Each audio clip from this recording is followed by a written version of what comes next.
Hey, what is going on, everybody? Boilon here, back for another video on Marvel Mystic Mayhem. I have some things to admit here today, and I hope that you guys will stick with this video.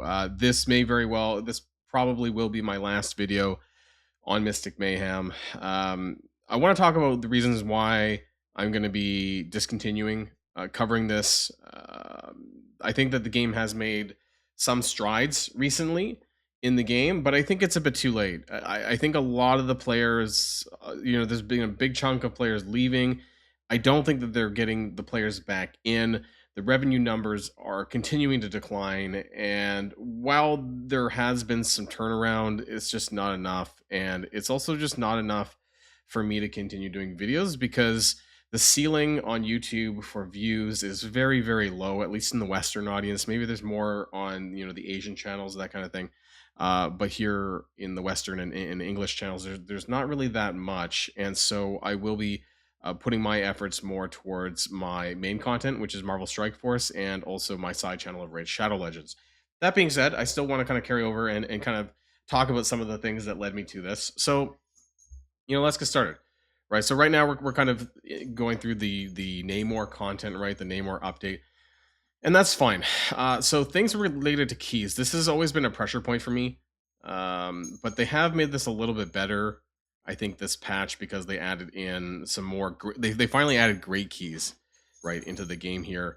And so that's nice too. We're getting weekly content with Infinite Mayhem, Bifrost Brawl, Mystic Clash, right? So I haven't even done this to get keys. Kraken was okay. There is some issues that I have with that. That being said, the Alliance War that was actually quite challenging this time around. We finally actually opened this up, but we haven't done a lot of damage yet because I did this in the wrong order. That the fist thing, the healing move was very, very hard. The boss is a lot harder than the previous one, and that's not a issue in and of itself. I think that they have gone from one end of the spectrum to the other, I think, in terms of difficulty. So I don't know if they understand their ideology of what they're trying to do here for this. Also, alliance members are just dropping out. Like, I can't even maintain a full alliance. That being said, I haven't really gone out and recruited, and maybe some of my alliance members are going to watch this and they're going to find out the disappointment firsthand about me. I'm going to let them know, of course, as well. And I might just kind of play for like the next week or so and just kind of finish up the Alliance War season, that kind of stuff, and then drop the game just because I want to see where things are going, I guess, or what the next character is. That being said, the spending is really bad in this game. They're not making a lot of money because you don't need to spend. I'll be perfectly honest.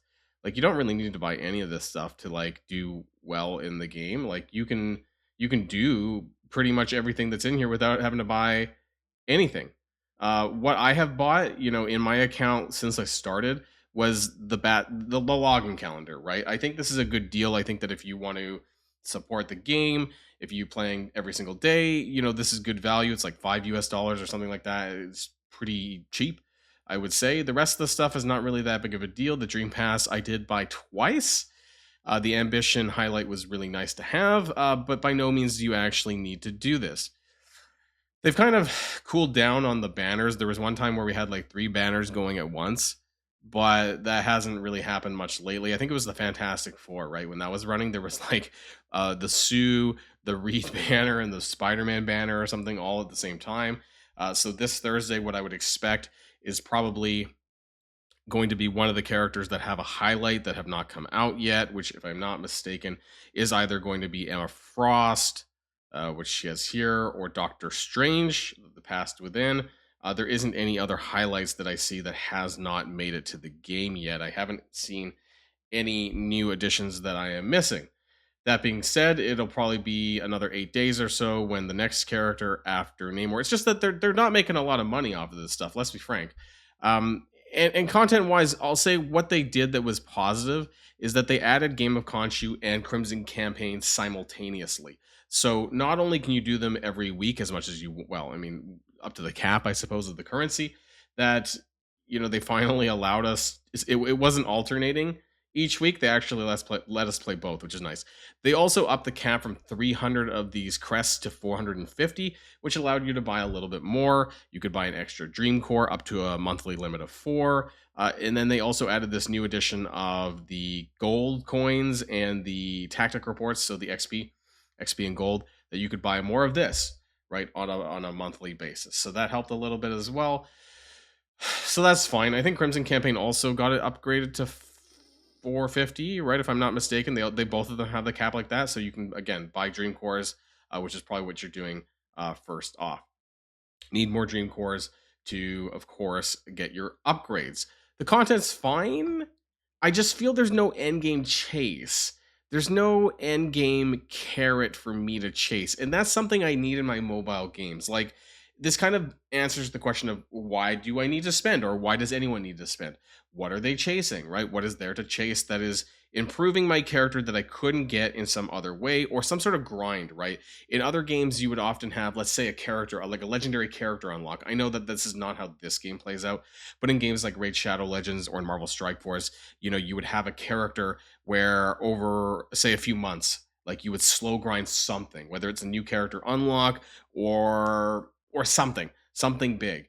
And this doesn't really have that. I guess the closest thing to that would be, I don't know, Dream Cores. Like what are the big things that you're getting out of this that would be considered to be a grind? I mean, I guess from the Midnight Store, which is not really a grind necessarily, but like I guess just upgrading your characters, which I suppose is a grind, but I guess there's just nothing bigger that is making me wonder why I'm doing all of this stuff. I guess I'm getting daily jams, doing my daily objectives to get new characters, which I'll be frank, you don't necessarily need. You can also beat the Kraken without using Namor. You don't need Namor to do the new content. It makes it easier, yes, but it's not by any means required, obviously, because if it was, there would be a bigger problem. These challenges, these Superflow challenges, you also don't need Namor to do this. It makes it easier, but over time you're going to unlock these Superflow tech things, which is pretty much like mercy buffs to make it easier to clear said content.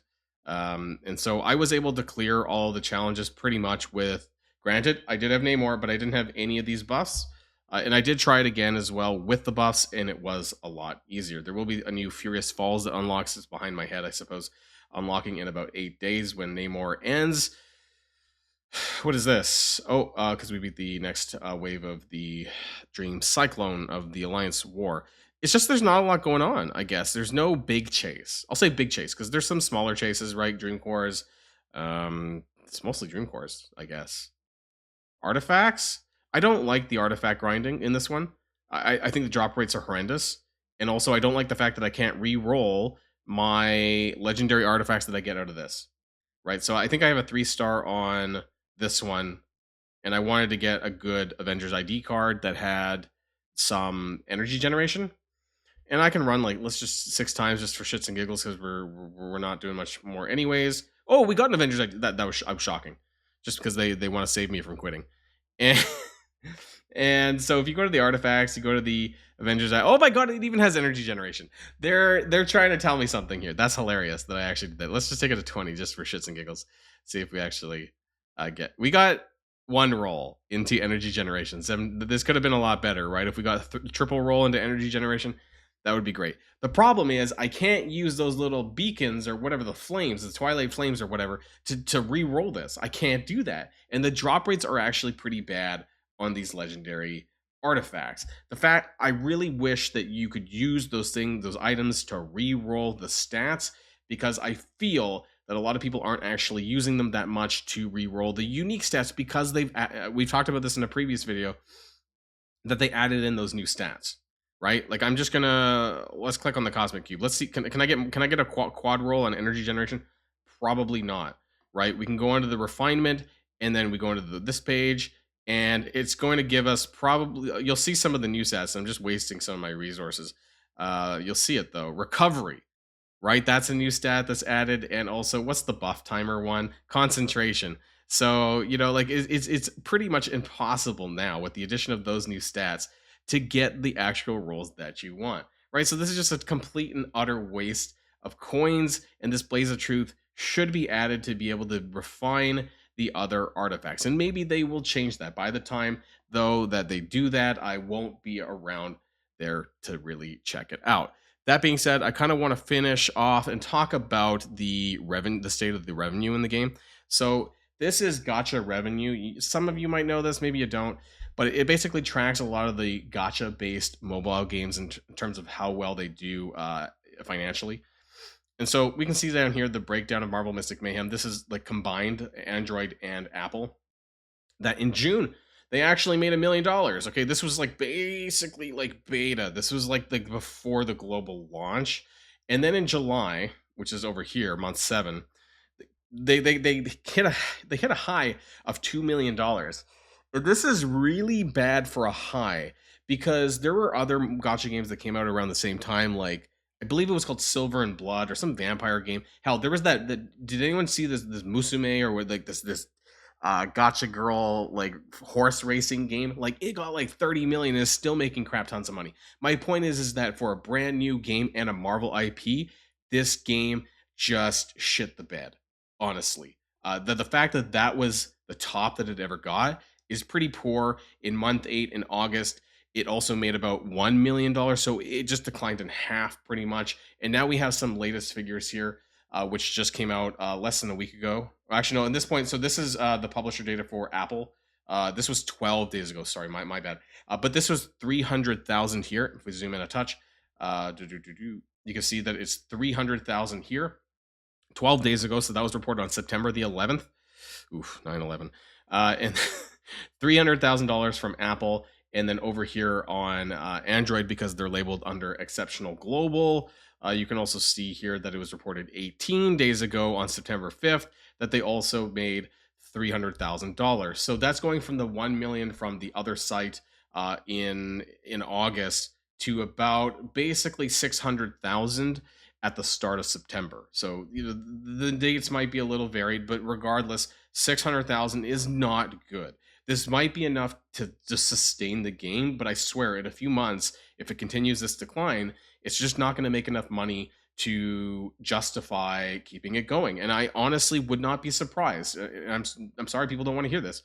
That there could be an end of service in 4 months, 4 to 6 months. Like I don't see this lasting any more than 12 months from now for sure. And I've seen end of service in other games. This channel actually, if you scroll back on some of the videos that I did cover, Lord of the Rings, Heroes of Middle Earth. This was another hero collector based game from EA and Capital Games, who does Star Wars Galaxy Heroes, and they went into service in less than a year. I mean, it was poorly run, and the revenue was really poor. It was really bad. Downloads wise, somehow this is still getting about 100,000, but I don't think that's very good. I don't think people are really sticking around that much. So I don't think the numbers are very good. You can kind of see Destiny Rising, right? Also by NetEase, which is funny enough, made $8 million 6 days ago. And this is just on Apple, by the way. So, that is over 4 times what the peak of Marvel Mystic Mayhem was on one platform. What was it on Android? It was 3 million. Somehow it was less. So combined about $11 million, which is pretty interesting, right? That's 5.5 times the peak of Marvel Mystic Mayhem for a game that just came out. So clearly NetEase is putting more money into this. They're for whatever reason don't care, or they don't know how to run a proper Marvel game and what people are interested in. I don't know what it is. But I know it's not going well. I know that people are quitting left and right. A lot of people in my community are quitting. And it's just really disappointing. And like I said, to go back to things like the YouTube ceiling for views, there's just not a lot there. And I do want to thank the ones that did stick around or watched my videos about things, just in general. There wouldn't have been anything here without you guys. But when, my Marvel Strike Force videos do like 6,000 to 9,000 views a video, it just I got to think about where to best put my time. I was really hoping that Marvel Mystic Mayhem was going to do really well, that the population was going to be great, that things were going to prosper. Things were good in the first couple of weeks actually here on on YouTube on this channel, but after that, I think people started quitting a lot faster than anticipated, and it just didn't maintain momentum at all, and kept declining. And that's something that I tried to ride out, but it's just not worth my time. unfortunately. And I do want to apologize to everyone else, that I haven't really put out the content. I've just not really had it in me to do that.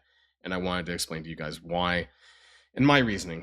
I'm not entirely sure, even if there's any other Marvel Mystic Mayhem content creators out there still making videos. To be honest, I did a search on YouTube and I didn't really come up with much. So I don't know what the state of things will be going forward. And maybe I'll keep an eye on it, whether it's just through the news channels and whatnot, on my Discord server, just talking to people, and we'll see where the game goes. But for now, I think it's going to be a bit of a pass from me.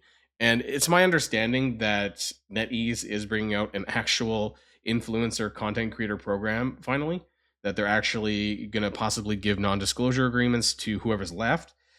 And they did offer it to me, but I declined because I think the state of the game is so poor that I just don't think it's worth signing a non-disclosure agreement and continuing to do videos. They wanted me to do, I believe it was 4 minimum videos per content update, and that's something I could have done. It's just that the views would not have really done anything for me, and the compensation was next to nothing from them. So I got to really think about what's best for me professionally, my channel, my time, all of the above. And so that's where I'm going to leave things here, guys. Again, I want to thank you all for being here for, maybe you were here for Lord of the Rings: Hero of the Middle-earth.